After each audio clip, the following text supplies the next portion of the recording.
তো আজ ছিল আমার গোপুসোনাদের পিকনিক, আর পিকনিকে যাবে বলে সকালবেলায় দেখো ঘুম থেকে উঠে কাজ কর্ম সেরে স্নান টান সেরে আমি রেডি হয়ে গেছি।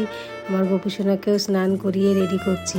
তো স্নান করানোর পরে গোপুসোনার তো একটা নতুন জামা পরতে ইচ্ছা হয় না, পিকনিকে যাচ্ছে যেহেতু, ওই জন্য দেখো ওর জন্য নতুন একটা জামা কিনে এনে ওকে পরিয়ে আজকে সাজিয়ে গুছিয়ে তো পিকনিকে নিয়ে যাব।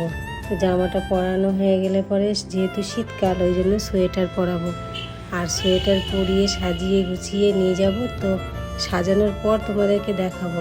তোমরা কিন্তু কমেন্টে জানাবে আমার গোপুসোনাকে কেমন লাগছে। তো দেখো আমার গোপুসোনা একদম রেডি পিকনিকে যাওয়ার জন্য। আর তোমরা কিন্তু কমেন্টে অবশ্যই জানাবে আমার গোপুসোনাকে কেমন দেখতে লাগছে।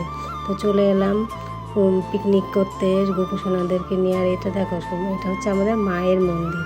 এই মন্দিরে প্রত্যেক সপ্তাহে আমাদের কীর্তন অনুষ্ঠান হয়, খিচুড়ি ভোগ হয়।